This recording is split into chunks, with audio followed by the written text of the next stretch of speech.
میرا گمان ہے واللہ عالم، میں نے کہا تھا ان باتوں میں اختلاف کی گنجائش ہے، یہ کوئی میں قرآن و حدیث کی روح سے نہیں کہہ رہا ہوں، لیکن جو میرا مشاہدہ ہے افغانستان کی تقسیم ہو جائے گی، پختون حصہ جو ہے پاکستان کے ساتھ ملے گا، اور یہ یہاں پر وادی سندھ جس کو اقبال نے کہا ہے کارواں زی وادی دور و دراز آیت برو، اس یہاں پر خلافت علی منہاج النبوہ کا نظام قائم ہوگا اور یہاں سے فوجیں چلیں گی، نمبر ایک۔ نمبر دو، عرب کے ریگزار میں 15ویں صدی کے مجدد کا ظہور ہو جائے گا۔ مہدی کو ہم مانتے ہیں مجدد، شیعہ مانتے ہیں 12ویں امام جو چھپے ہوئے، ان کے امام معصوم جو ہے 12، ان میں سے آخری جو ہے وہ چھپے ہوئے ہیں غار میں 1200 برس سے، اور وہ ظاہر ہوں گے، یہ ان کا عقیدہ ہے، ہمارا نہیں ہے۔ ہم سمجھتے ہیں جیسے ہر صدی میں اللہ مجدد بھیجتا رہا، اسی طریقے سے میرے گمان میں 15ویں صدی کے مجدد جو ہے وہ حضرت مہدی ہوں، ان کی حکومت جا کر یہ فوج قائم کرے گی، اربوں میں دم نہیں ہوگا، وہ اپنی عیاشیوں کی وجہ سے بالکل کھوکھلے ہو چکے، دولت کی فراوانی اور عیاشی۔ یہ بھی سننے میں آتا ہے دروغ برگردن راوی کہ اگر کوئی فوجی قافلہ ان کا چل رہا ہوتا ہے تو وہ بجائے ٹرکوں میں بیٹھنے کے وہ اپنی کاروں میں بیٹھ کے ساتھ ساتھ چلتے ہیں، وہ ٹرک خالی چل رہے ہوتے ہیں، ٹرک کی سختی جو ہے، سخت سیٹ جو ہے برداشت کرنا ان کے بس کا روگ نہیں ہے۔ یطیعون للمہدی، یعنی سلطان ہو اس کی حکومت کو مستحکم کریں گے۔ پھر حضرت مہدی کی طرف سے شروع ہوگا معاملہ جہاد، اور یہ سارا جو ملک چھوٹ ہم مسلمانوں کے ہاتھ سے نکل گئے تھے یہ واپس لے گیا۔ اس میں ایک کوسچن ہے جو میرے ذہن میں بہت عرصے سے تھا، جس کا کہ جواب اب مجھے سوچا ہے، واللہ عالم، یہ ساری باتیں میں کہہ رہا ہوں میرے گمان ہے، کیسے ہوگا کہ اتنی بڑی طاقت ایٹمک پاورز کے مقابلے میں مسلمان دوبارہ میدان میں آ کر اور جیتتے چلے جائیں؟ میرا گمان یہ ہے واللہ عالم، اس پورے معاملے کا سارا جو ہے ارینا جو ہے وہ ہے مڈل ایسٹ، یورپ، جس میں حدیث میں آیا ہے کہ رومی عیسائی 80 جھنڈوں تلے تم پر حملہ کریں گے اور ہر جھنڈے کے نیچے 12,000 فوج ہوگی، 10 لاکھ۔ اور مجھے حال ہی میں معلوم ہوا ہے کہ آج کل جو ایک ڈویژن ہوتا ہے وہ 12,000 کا ہوتا ہے، تو 80 ڈویژنز آرمی آئے گی۔ لیکن معلوم ایسا ہوتا ہے کہ روس، چائنا، جاپان اور میرے خیال میں انڈیا بھی یہ نیوٹرل رہیں گے، نمٹ لو آپس میں۔ تم ابراہیمی قوموں کا جھگڑا ہے نا کہ فلسطین کس کا ہے، مسلمان کہتے ہیں ہمارا ہے، یہودی کہتے ہیں ہمارا، عیسائی کہتے ہیں ہمارا ہے، تو نمٹ لو، سیٹل یور سکورز، لیکن کوئی ویپنز آف ماس ڈسٹرکشن استعمال نہ ہو، اگر وہ ہوئے تو پھر ہم میدان میں آ جائیں گے۔ میرا گمان یہ ہے کہ ویپنز آف ماس ڈسٹرکشن استعمال نہیں کر سکیں گی مغربی طاقت، اور پھر جنگ کے اندر مسلمانوں کے ساتھ جیتنا ان کے لیے ممکن نہیں ہے۔ جن کو موت عزیز ہے، منحصر مرنے پہ ہو جس کی امید نا امیدی اس کی دیکھا چاہیے، اور وہ مرنے کو تیار نہیں ہے، وہ تو 40,000 فٹ کی بلندی سے نیزی کٹر پھینک سکتے ہیں، نیچے نہیں آئیں گے۔ اور جب نیچے کچھ اتنے تھے تو جو حشر کیا تھا، تو جو بات کہی تھی رمزفیلڈ نے، ویری ٹینیشیس فائٹرز، یہ افغانستان افغان والے جو ہیں یہ تو چمٹ جانے والے ہیں، یہ ایسے جنگجو ہیں، ان سے جان چھڑانی مشکل ہے، جن کے لیے موت سب سے بڑی کامیابی ہے۔ شہادت مطلوب و مقصود مومن نہ مال غنیمت میں کشور کشائی، مسلمانوں کا مقابلہ کر سکیں، یہ ہے میرا گمان، واللہ اعلم۔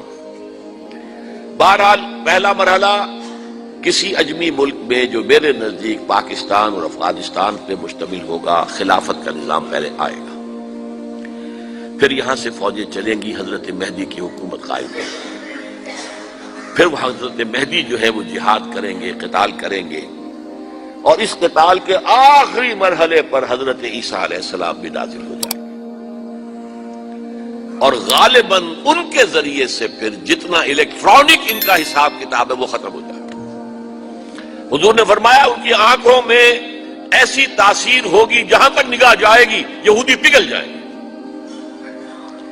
کوئی بہت بڑا لیزر ہوگا، اور ظاہر بات ہے کہ ان کے یہ ہتھیار جو ہیں ان کا مقابلہ تو مسلمان نہیں کر سکتے، اور نہ ابھی آپ کو 100 برس بھی یہ سوچ سکتے ہیں کہ کوئی مسلمان ملک اتنی ترقی کر سکتا ہے کہ ان کے مقابلے میں پہنچ جائے ان ہتھیاروں کے معاملے میں۔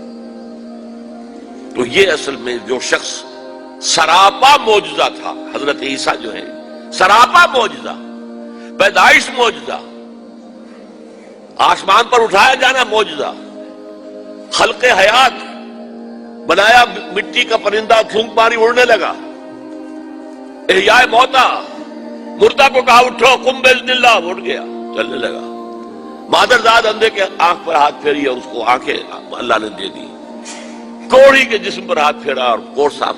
اس سے بڑے معجزے تو کسی کو دیے ہی نہیں گئے، سراپا معجزہ۔ وہی آ کر آخری جو بھی ہوگا معاملہ، اس کے اندر حضرت عیسیٰ کی معجزاتی شخصیت جو ہے در حقیقت وہ فیصلہ کن ہوگی۔ میرے نزدیک یہ ہیں وہ چیزیں جس کی بنا پر میں سمجھتا ہوں کہ حالات جو ہیں جدھر جا رہے ہیں، حضرت عیسیٰ کے آنے کے بعد 2 نتیجے نکلیں گے۔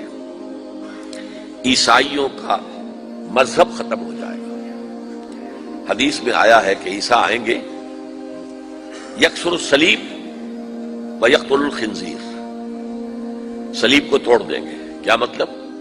کہاں تم صلیب اٹھائے پھر رہے ہو؟ میں صلیب لیا ہی نہیں گیا، یہ سب تمہارا ایک من گھڑت قصہ ہے، مجھے تو اللہ نے پہلے اٹھا لیا تھا۔ وما قتلوہ وما صلبوہ، صلیب ہی پر کھڑی ہوئی ہے عیسائیت ساری کی ساری، اور خنزیر کو قتل کر دی۔ خنزیر تم نے کیسے حلال کر دیا اپنے لیے؟ کبھی اسلامی شریعت کے اندر موسیٰ کی شریعت میں حرام تھا، وہی موسیٰ کی شریعت میں تمہیں دے کر گیا تھا۔ Don't think I have come to destroy law, یہ لا تم پر نافذ رہے گا۔ گویا کہ عیسائی مذہب ختم ہو کر اسلام میں منتخب ہو جائے گا، یہودی ایک ایک ختم کر دیا جائے گا۔ یہودی کیوں اس انجام کے مستحق ہیں؟ اللہ کا پرانا قاعدہ چلا آ رہا ہے، جس قوم کی طرف کسی رسول کو بھیجا، اگر قوم نے بحیثیت مجموعی رسول کا انکار کیا، وہ ہلاک کر دی گئی۔ قوم نوح ہلاک ہوئی یا نہیں؟ قوم ہود، عاد ہلاک ہوئی یا نہیں؟ قوم سمود جن کی طرف حضرت صالح بھیجے گئے، قوم شعیب، عمورہ اور صدوم کی بستیاں، آل فرعون، یہودیوں کی طرف حضرت عیسیٰ کو رسول بنا کر بھیجا گیا تھا، انہوں نے رد کر دیا، محمد رسول اللہ کو رد کر دیا صلی اللہ علیہ وسلم۔ یہ اس سزا کے مستحق ہو چکے ہیں، لیکن وہ سزا ان کا رسول ہی ان کو آ کر دے گا، اسی لیے انہیں اٹھا لیا گیا، ایک پوز آ گیا ہے۔ مستحق تو ہو گئے تھے اسی وقت حضرت عیسیٰ کے زمانے میں کہ ہلاک کر دیے جائے، لیکن حضرت عیسیٰ کے زمانے میں حضرت عیسیٰ کو اٹھا لیا اور ان کا معاملہ جو ہے وہ ملتوی کر دیا۔ جیسے کسی کو پھانسی کی سزا تو ہو جائے لیکن ابھی ایگزیکیوشن نہیں ہوئی ہے، ایگزیکیوشن جو ہے وہ ڈیفر ہو گئی۔ یہودی ختم، عیسائیت ختم، اور عیسائی سب مسلمانوں کے ساتھ شامل ہو کر ایک ملت واحدہ بن جائیں گے۔